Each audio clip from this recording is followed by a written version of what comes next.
Hi! කොහොමද? හැමෝම සතුටින්, සනීපෙන්, සුවෙන්, හොඳින් ඉන්නව නේද? මමත් එහෙමයි. අද මම පෙන්නන්න යන්නේ මම කොහොමද මේකප් එක රිමූව් කරන්නේ කියලායි. මම මොනවද natural moisturizer එකක් විදිහට පාවිච්චි කරන්නේ කියලායි. මේ මම පාවිච්චි කරන්න යන natural moisturizer එක ඇත්තටම හොඳයි.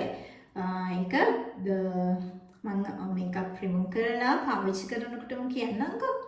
එහෙනම් අපි බලමු මම පාවිච්චි කරන දේවල් මම එකින් එකට පාවිච්චි කරන වෙලාවට කියන්නම්. බලමු මම මේකප් එක රිමූව් කරන්නේ කොහොමද කියලා. මේ තියෙන්නේ cotton pads.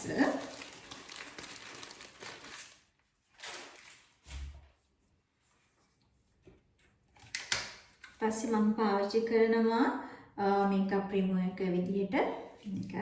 ඔයගොල්ලන්ට ඕනම මේකප් රිමූවර් එකක් පාවිච්චි කරන්න පුළුවන්.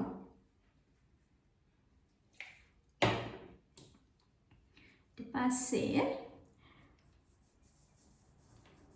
මෙහෙම රවුමට මේකප් එක රිමූව් කරන්න ඕනේ.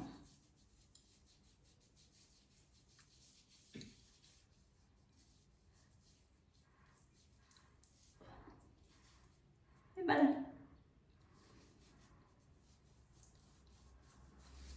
සමහර විට පැඩ්ස් කීපයක් පාවිච්චි කරන්නත් වෙනවා.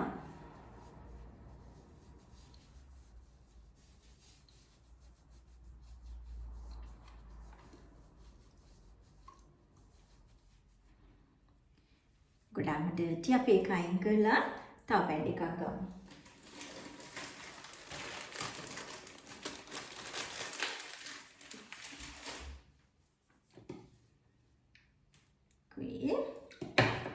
ඊට පස්සේ ආපහු සැරයක් රාමට ස්කින් එක පහළට මම නම් මේම පහළට මේකප් රිමූව් කරන්නේ නැහැ. ගොඩක් හැම වෙලාවෙම වගේ ස්කින් එක මෙහෙම උඩට තමයි කරන්න ඕනේ. අපි වයසට යද්දී ගොඩාක් සැලකිලිමත් වෙන්න ඕනනේ අපේ ස්කින් එක ගැන. වයසට යන්න කලින් ඉඳලම සැලකිලිමත් වෙලා අවශ්‍ය පෝෂණය දීලා අවශ්‍ය විදිහට සාතු කරලා තියාගන්න ඕනේ. හරි. ඊට පස්සේ ලිප්ස්ටික් රිමූව් කරේ නැහැනේ.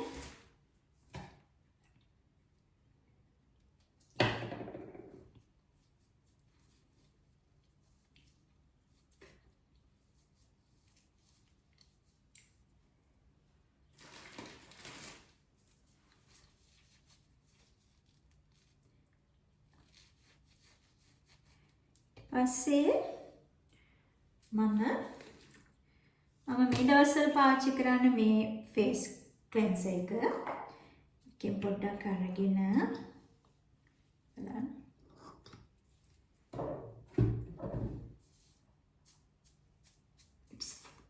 මේක මේ ෆෝමින් ක්ලෙන්සර් එකක්. මෙහෙම හෙඩ් බෑන්ඩ් එකක් පාවිච්චි කරන්න ඒක ගොඩක් හොඳයි. සමහර විට අපි හෙයා කලර් එකක් දාලා තියෙනවා නම් ඒක උනත් රිමූව් වෙන්න පුළුවන්. ඒ නිසා හෙඩ් බෑන්ඩ් එකක් පාවිච්චි කරන එක හොඳයි. ඊපස්සේ පොඩ්ඩක් මෙහෙම මසාජ් කරන්න.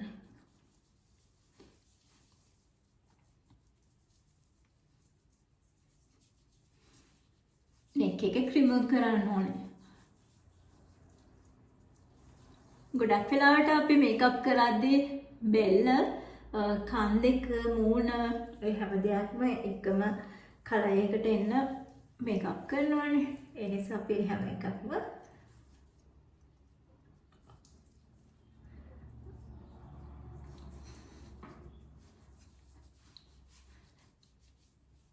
මේකප් රිමූව් කරලා දාන්න ඕනේ. දැන් හරි. දැන් මම ලෑස්ති මූණ සෝද ගන්න.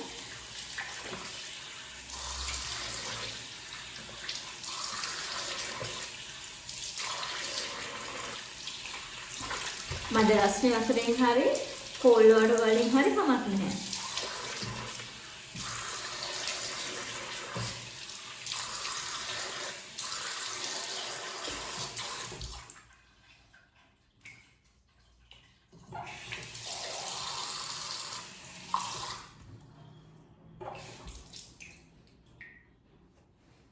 පිරිසිදු ටවල් එකක් අරන් හොඳට තෙත මාර්ථ කරන්න ඕනේ. මම දැකලා තියෙනවා සමහර අය මූණ පිහද්දි මෙහෙම පහළට පිහිදෙනවා. එහෙම ඒවා කරන්න එපා. එතකොට අපේ මේ හැම මේ අපේ මසල්ස් එල්ලා වැටෙන එක වැඩි වෙනවා. මේ හැම දෙයක්ගෙනම අපි සැලකිලිමත් වෙන්න ඕනේ.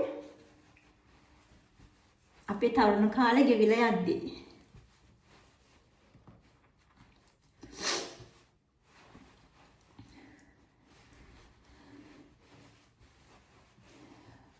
මම ගොඩාක් අපේ මම තරුණ කාලේ ගොඩාක් මේකප් වර්ග පාවිච්චි කරේ නැහැ. ගොඩාක් වෙලාවට හැම දෙයක්ම වගේ නැචරල් දේවල් තමයි පාවිච්චි කරේ. දැන් ටිකක්ම අන්තර දේවල් කෙමිකල්ස් වගේ දේවල් පාවිච්චි කරනවා. ඒ වගේම ගොඩාක් නැචරල් දේවල් පාවිච්චි කරනවා. මම ගොඩාක් වෙලාවට දුවට කියන්නේ දුවගේ ස්කින් එකට පවා එයාට ස්ක්‍රබ් ඊට පස්සේ අපි සමහරවිට නියුට්‍රිෂන් වර්ග දෙනවනේ හැමදේම පැක් පේස් පැක් ඒ හැමදේම මම නැචරල් දේවල් වලින් හදාගත්ත දේවල් තමයි දුවට පාවිච්චි කරන්න දෙන්නේ. ඒ වගේ මෙයාගේ හෙයාර් එකට පවා මම නැචරල් මම හදාගත්තු නැචරල් දේවල් වලින් දාගත්තු දේවල් තමයි දෙන්නේ. දැන් බලමු මම කොහොමද හරිම ස්මූත් බලන්න. මම මොකක්ද මගේ මොයිස්චරයිසර් එක විදිහට පාවිච්චි කරන්න කියලා. මම ඔයගොල්ලෝ සමහරට හිතන්නේවත් නැති දෙයක් තමයි මම මොයිස්චරයිසර් එක විදිහට පාවිච්චි කරන්නේ. සාමාන්‍යයෙන් අවුරුදු 35 40 වගේ වෙද්දී අපේ ඇස් යට ඒ වගේ රින්කල්ස් එන්න පටන් ගන්නවා. මෙන්න මේ මොයිස්චරයිසර් එක පාවිච්චි කරනවා නම් ඒක අඩු කරගන්න පුළුවන් අපිට. ඒ වගේම හැබැයි පිම්පල්ස් එන අය තරුණ අයට පවා මේක පාවිච්චි කරන්න පුළුවන්. හරිම නැචරල්, හරිම හොඳ මොයිස්චරයිසර් එකක්. හැබැයි ගොඩාක් පිම්පල්ස් එන ස්කින් එකක් නම් තියෙන්නේ. පිම්පල්ස් නැති තැන්වල, පිම්පල්ස් අඩු වෙන තැන්වල පාවිච්චි කරන ගෑවට කමක් නැහැ. අනිත් තැන්වල මේ එහෙම පිම්පල්ස් එන කට්ටිය මේක නොගා ඉන්නවනම් තමයි හොඳ. පාවිච්චි කරන්න නැතුව ඉන්නවනම් හොඳයි. නම් බලමු මගේ මොනවද මම පාවිච්චි කරන මොයිස්චරයිසර් කියලා. මේ තියෙන එකක් කොකොනට් ඔයිල්. කොකොනට් ඔයිල් ගනිද්දී අපිට මෙහි ගෙදරම හදාගන්න නම් අමාරුයි. ඒ නිසා ඕස්ට්‍රේලියාවේ කොකොනට් හරිම ගණන්නේ පොල් ගණන්. ඒ නිසා මම සුපර් මාකට් එකේ තියෙන කොකොනට් ඔයිල් එක තමයි පාවිච්චි කරන්නේ. මම පාවිච්චි කරන්නේ මේ ගොඩක් වෙලාවට කියනවා මේකේ මේ cold press කොකොනට් එක හොඳයි කියලා. ඉතින් ඒ නිසා මම පාවිච්චි කරන්නේ එකක් තමයි කොකොනට් ඔයිල්. අනික තමයි sesame oil. sesame oil තල තෙල් මම අහලා තියෙනවා චූටි කාලේ තල තෙල් ගාලා අවු යන්න එපා කියලා. මොකද කළු වෙනවා කියලා. ගොඩක් අනික තමයි මම පාවිච්චි කරන extra virgin olive oil.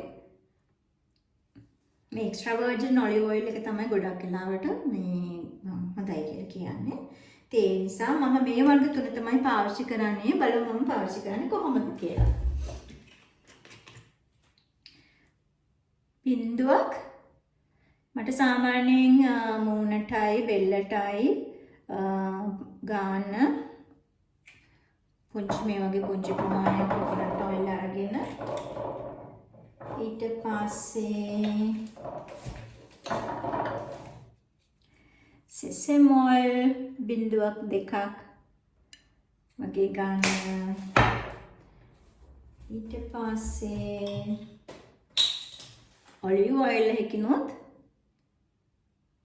බින්දු කීපයක් අරගෙන අස්ස ඔක්කොම මික්ස් කරනවා. මික්ස් කරලා මේ හැම තැනම ඇප්ලයි කරනවා.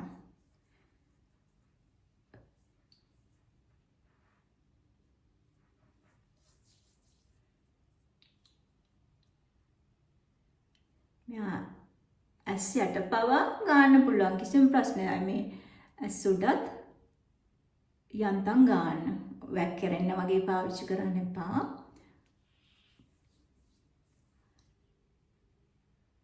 එහෙම ඇස් යට ඇස් උඩ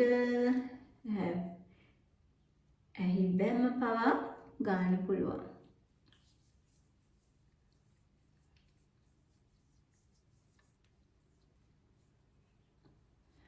පස්සේ කන් වල කන්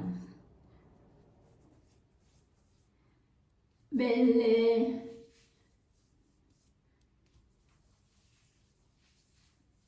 හැමතැනම හොඳින් ගන්න.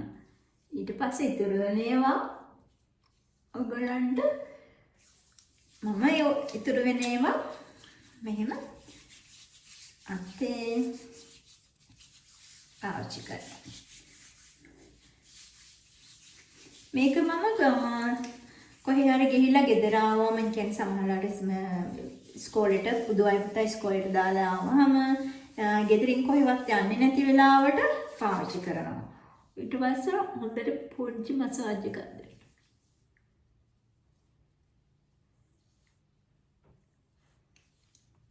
ස්කින් එකට හොඳට උරා ගන්නකෝ.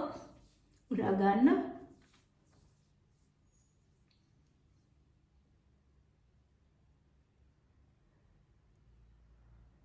පුංචි මසාජ් එකක් දෙන්න. හැම වෙලාවෙම මෙහෙම ඉහළට gently මසාජ් කරන්න. බෙල්ලත් එහෙම.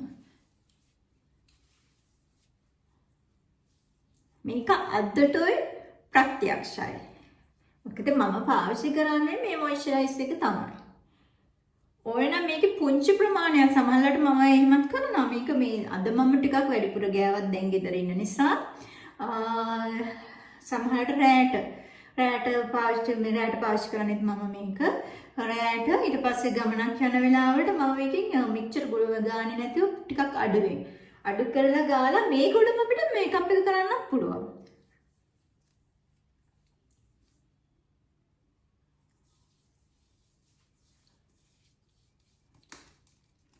කොහොමද? ඔයගොල්ලොත් අතදා බලන්නකෝ.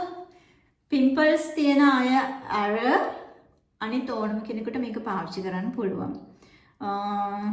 එහෙනම් ලස්සනට ඉන්න. පුළුවන් නම් මගේ වයස කියන්න. කීයද කියලා. ඔයගොල්ලොත් මම වගේ මේවා පාවිච්චි කරලා රින්කල්ස් එනවා අඩු කරගෙන අවුරුදු 35න් පස්සේ කොහොමද රින්කල්ස් එන්න පටන් ගන්නවා. ඒවට අවශ්‍ය එක දෙයක් තමයි මොයිස්චරයිසිං ක්‍රීම් පාවිච්චි කරන එක. වතුර හොඳට බොන්න ඕනේ, විටමින්ස් ගන්න ඕනේ, ඒ වගේ දේවල් කරන්න ඕනේ. ඒ වගේ මේක හොඳ මොයිස්චරයිසිං ක්‍රීම් එකක් රින්කල්ස් අඩු කරන්න. අපි එහෙනම් ආයි දවසක වීඩියෝ එකකින් හම්බ වෙනකම් ගිහින් එන්නම්. එතකල් සතුටින් සනීපෙන් සුවෙන් හොඳින් ඉන්න. බයි බයි.